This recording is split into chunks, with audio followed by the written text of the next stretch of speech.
नमस्कार दोस्तों, आज की इस क्लास में हम लोग एक बहुत ही महत्वपूर्ण टॉपिक स्पीड, टाइम और डिस्टेंस को पढ़ने वाले हैं, जो किसी भी एग्जाम पॉइंट ऑफ व्यू से बहुत ही महत्वपूर्ण है। तो इसमें हम क्या क्या चीज़ें कवर करने वाले हैं, किस तरह के प्रश्न करने वाले हैं, इसका चार्ट हम एक बार देख लेते हैं। तो हम लोग सबसे पहले इसके बेसिक फॉर्मूले और कंसेप्ट को समझेंगे, उसके बाद बेसिक प्रश्न करेंगे ताकि अंडरस्टैंडिंग इस सब्जेक्ट की हो जाए। उसके बाद हम एवरेज स्पीड वाले प्रश्न करेंगे, रिलेटिव स्पीड के करेंगे। कोई स्टूडेंट स्कूल जाता है तो कितना पहले पहुंचता है या लेट पहुंचता है, इस तरह के प्रश्न। रेस वाले प्रश्न करेंगे, ट्रेन वाले जो प्रश्न होते हैं इस तरह के प्रश्न भी करेंगे। और जो बंदूक से गोली छोड़ी जाती है वो कितने देर बाद सुनाई देती है, ये करेंगे। और वृत्तीय गति यानी सर्कुलर मोशन से संबंधित जो प्रश्न पूछे जाते हैं इन सभी को हम करेंगे। आंशिक चाल वाले प्रश्न करेंगे। तो कहने का मतलब है कि एक पूरी ही होलिस्टिक अप्रोच इस टॉपिक के अंदर हम अपनाएंगे और हर तरह के प्रश्न इस टॉपिक के अंदर हम सॉल्व करेंगे। तो सबसे पहले हम लोग बेसिक कॉन्सेप्ट और फॉर्मूले की ओर चलते हैं कि वो क्या है। जल्दी आप समझ लेंगे, आपको पता भी होगा, लेकिन क्योंकि मैं शुरू कर रहा हूँ इस टॉपिक को तो उसको हम रिमाइंड कर लेते हैं। तो सबसे पहले क्या होता है, एक फार्मूला होता है चाल बराबर दूरी बटे समय। ये मेन फार्मूला है। इसी फार्मूला से और दो फार्मूले बनते हैं, दूरी बराबर चाल गुने समय और समय बराबर दूरी बटे चाल। ठीक है। तो अब आप दूरी जानते हैं, समय जानते हैं। दूरी जानते हैं कि आप 5 किलोमीटर जाते हैं, वो दूरी हो गया। 5 मीटर जाते हैं, वो दूरी हो गया। समय कितने देर में जाते हैं, वो समय हो गया। चाल को आपको समझना है कि चाल क्या होता है। चाल की अगर परिभाषा की बात करें स्पीड की, तो एकांक समय में तय की गई दूरी चाल होती है। यूनिट जो होती है वो क्या होती है, एकांक समय। इसका मतलब कि जो चाल होता है वो 1 घंटा में तय की गई दूरी या 1 सेकंड में तय की गई दूरी होती है, या 1 दिन में या 1 मिनट में, यानी एक उसके साथ आना चाहिए, वही होता है चाल। यानी 1 घंटे में तय की गई दूरी और 1 सेकंड में तय की गई दूरी। ये चीज़ें ज़्यादा आपको इसमें ज़रूरत पड़ेगी इस टॉपिक के अंदर, तो इसको आप ध्यान रखिए। यानी चाल किस में आएगा, जब हम इस टॉपिक पढ़ रहे हैं तो स्पीड हमेशा किलोमीटर प्रति घंटा और मीटर पर सेकेंड, ये 2 यूनिट में आपको चाल देखने को मिलेगा ज़्यादातर 99% केस में। आगे कन्वर्जन वाले रूल हैं जिसको समझना बहुत ज़रूरी है, और कन्वर्जन जिसका स्ट्रॉन्ग है इस टॉपिक के अंदर वो समझ लीजिए कि इस टॉपिक का मास्टर है, वो सबसे ज़्यादा आगे निकलेगा इस टॉपिक के अंदर। कन्वर्जन का मतलब क्या है कि जब किलोमीटर पर आवर की स्पीड दी हुई हो और उसको मीटर पर सेकेंड में बदलना हो तो कैसे आप जल्दी बदल लेंगे। तो देखिए, ये चीज़ तो आप जानते हैं कि किलोमीटर पर आवर को मीटर पर सेकेंड में बदलना है तो चाल में किलोमीटर पर आवर जो स्पीड दी हुई हो उसमें 5/18 से गुणा कर देना है, मीटर पर सेकंड में आ जाएगा। अगर मीटर पर सेकंड में स्पीड दी हुई हो उसको अगर किलोमीटर में ले जाना है तो 18/5 से मल्टीप्लाई कर देना है। अब 5/18 और 18/5 ये कन्फ्यूजिंग है, कब 5/18 से मल्टीप्लाई करेंगे और कब 18/5 से करेंगे। तो ध्यान रखिए, जब कभी भी बड़े यूनिट से छोटे यूनिट की तरफ जाओगे तो छोटा यूनिट ऊपर रहेगा। जैसे किलोमीटर है, यहाँ मीटर है, तो किलोमीटर से मीटर छोटा है, तो क्योंकि छोटी यूनिट की तरफ आ रहे हो तो 5 ऊपर रहेगा, 18 नीचे रहेगा, तो 5/18, यानी ये 5/18 छोटा है 18/5 से, तो 5/18 से मल्टीप्लाई करेंगे। अगर छोटी यूनिट से बड़ी यूनिट की तरफ जाएंगे तो 18/5 से मल्टीप्लाई करेंगे। 18 बड़ा है ना 5 से, तो 18 ऊपर आएगा, 5 नीचे आएगा। तो मीटर पर सेकेंड से किलोमीटर पर आवर में जाएंगे तो 18/5 से आपको मल्टीप्लाई करना होगा। ये चीज़ें ध्यान रखनी है, बहुत ज़रूरी है। ये इस समझ लीजिए इस टॉपिक का रीढ़ है ये पूरी कॉन्सेप्ट। लेकिन इसके अलावा भी, इससे भी जल्दी करने के लिए कुछ चीज़ें आपको याद रखनी चाहिए कि 18 किलोमीटर पर आवर बराबर होता है 5 मीटर पर सेकंड के, और 9 किलोमीटर पर आवर ये होता है 2.5 मीटर पर सेकंड के। मैंने 18 को आधा कर दिया तो ये आ गया 9, तो 18 को आधा किया, यहाँ 5 को आधा कर दिया, 2.5, यानी 9 kilometre per hour equal to 2.5 metre per second. एक और चीज़ ध्यान रखनी है कि 1 metre per second equal to होता है 3.6 किलोमीटर पर आवर। अब आप ये कहेंगे कि सर बताइए, आपने जब ये बता दिया 5/18 18/5 कन्वर्जन के लिए, तो आप ये क्यों फालतू में याद करा रहे हो। तो देखो, इसका बेनिफिट ये है कि ये करने में आपको थोड़ी बहुत समय लग सकता है, लेकिन अगर ये याद है और इसके मल्टीपल में कोई यूनिट दी हुई हो, उसको कन्वर्जन करना है, तो आप बहुत आसानी से कर सकते हैं। कैसे, इसको समझिए। मान लीजिए कि आपसे पूछ दिया गया कि 54 किलोमीटर पर आवर को आपको मीटर पर सेकेंड में बदलना है, तो क्या करेंगे। तो आपको अगर एक तो करेंगे 5/18 से गुणा इसके अनुसार, लेकिन आपको पता है कि अगर 18 किलोमीटर बराबर 5 मीटर पर सेकेंड होता है तो 54 18 के 3 गुना है, तो 5 का 3 गुना क्या होगा 15 मीटर पर सेकेंड। यही हो गया आंसर। ये बहुत आसान है अगर आपको ये पता है, यानी 18 के मल्टीपल में चीज़ें दी हुई हो। जैसे मान लीजिए 180 किलोमीटर पर आवर दिया हो, इस 180 किलोमीटर पर आवर को मीटर पर सेकंड बदलना है, तो आपको पता है कि 18 के ये 10 गुना है, तो 18 किलोमीटर पर आवर बराबर 5 मीटर पर सेकंड होता है, तो 5 में भी 10 से गुणा कर दूंगा तो 50 मीटर पर सेकंड आ जाएगा आंसर। इसी तरह से दिया हुआ 27 किलोमीटर पर आवर को आपको बदलना हो तो क्या करेंगे, 27 किलोमीटर पर आवर को आपको बदलना हो तो क्या करेंगे, 9 से ये कितना गुना है 3 गुना है, तो यहाँ 2.5 के 3 गुना करेंगे तो 25 तियाँ हो जाता है 75, 7.5 मीटर पर सेकंड। क्लियर हो गया। इतना आसान है इसको कन्वर्जन करना। अगर मान लीजिए इनके मल्टीपल में नहीं आए नंबर, इनके मल्टीपल में यूनिट नहीं दी है, स्पीड नहीं दी हुई है, तो आपको ये चीज़ पता तो है ही, लेकिन मेरा कहने का मतलब है कि अक्सर स्पीड इनके या इसके मल्टीपल में ही दिया जाता है, वहाँ आपको 5/18 या 18/5 की ज़रूरत नहीं पड़ेगी। बहुत आसानी तरीक़े से एक ही बार इसके अनुसार आप कन्वर्जन कर लेंगे। एक चीज़ और ध्यान रखनी है कि 1 मीटर पर सेकेंड बराबर होता है 3.6 किलोमीटर पर आवर।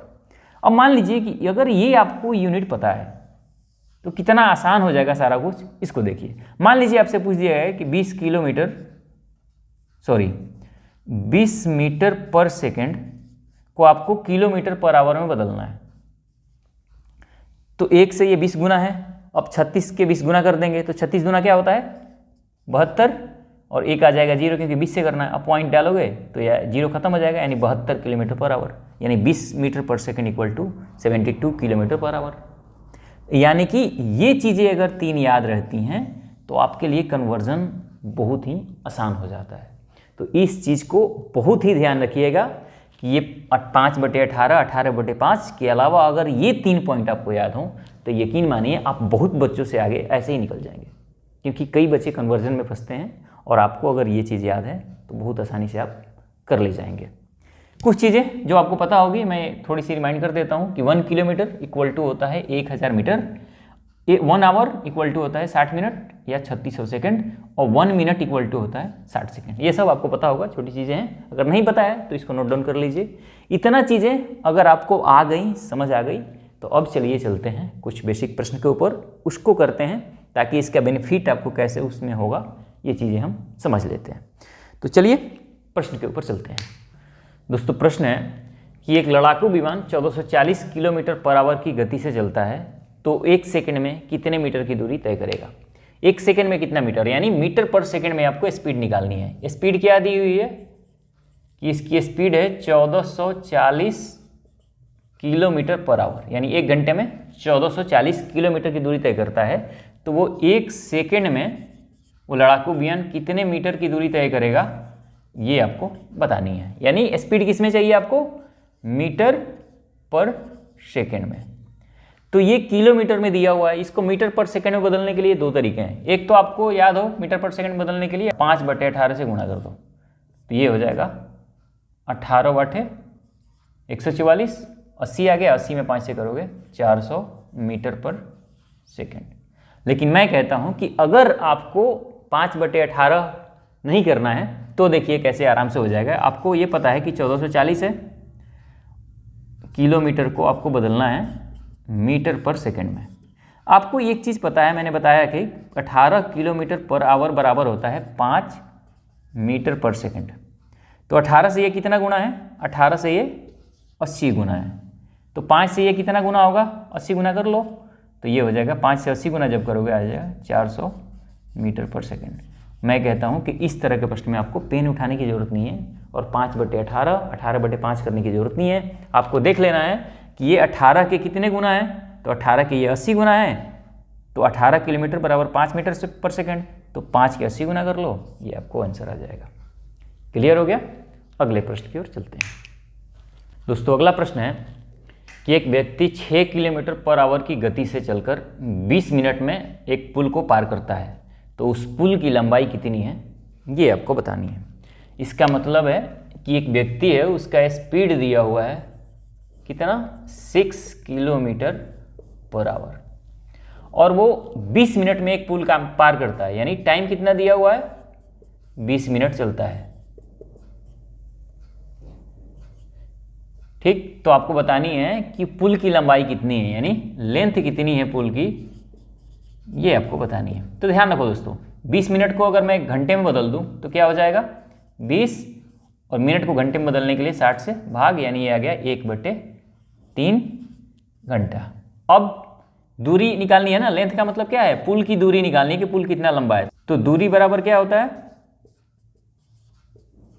चाल गुना समय। चाल कितना है 6 किलोमीटर पर आवर, 6 और गुना समय है 1/3, तो आ जाएगा 2, यानी 2 किलोमीटर आ गया उसका दूरी। अब 2 किलोमीटर आया यहाँ पे, तो आपको पुल की लंबाई अगर किलोमीटर में दिया है तब तो ठीक है, अगर मीटर में दिया होता तो क्या होता, इसको 1000 से गुना कर लेते, क्योंकि 1 किलोमीटर इक्वल टू 1000 मीटर। तो 2 किलोमीटर का पुल है, नहीं तो 2000 मीटर इसको लिख सकते हो। जो भी ऑप्शन में हो वो आपको हिट कर देना है। क्लियर है? तो ऐसे इस तरह से प्रश्न को बनाते हैं, ऐसे ऑप्शन में ये चीज़ दी हुई है तो ये हो जाएगा आपका आंसर।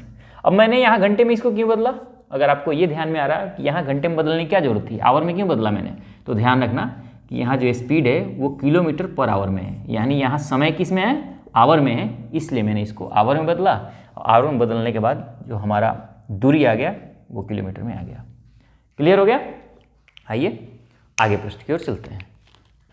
दोस्तों प्रश्न है कि एक कार 36 किलोमीटर प्रति घंटा की गति से दौड़ रही है, वह 32 सेकंड में कितनी दूरी तय कर लेगी।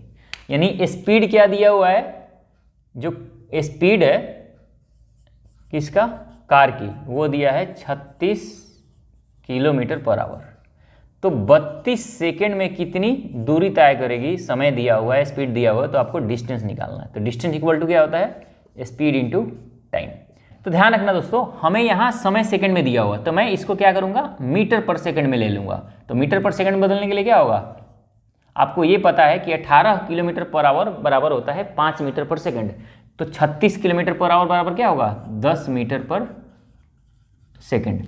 तो क्या करेंगे, स्पीड हो गया 10 मीटर पर सेकंड और 32 मिनट वो चल रहा है, तो हो गया 220 metre answer, 320 metre answer. Clear हो गया? ऐसे आपको करना है कि जैसे यहाँ समय सेकंड में था तो यहाँ किलोमीटर पर आवर को मीटर पर सेकंड में बदलना है, क्योंकि यहाँ समय सेकंड में दिया हुआ है। क्लियर है? और जब भी आपको सेकंड में चलना हो तो ध्यान रखना, आपको जो दूरी होगा वो अक्सर मीटर में आपसे पूछी जाएगी जब कभी किसी व्यक्ति की बात होगी।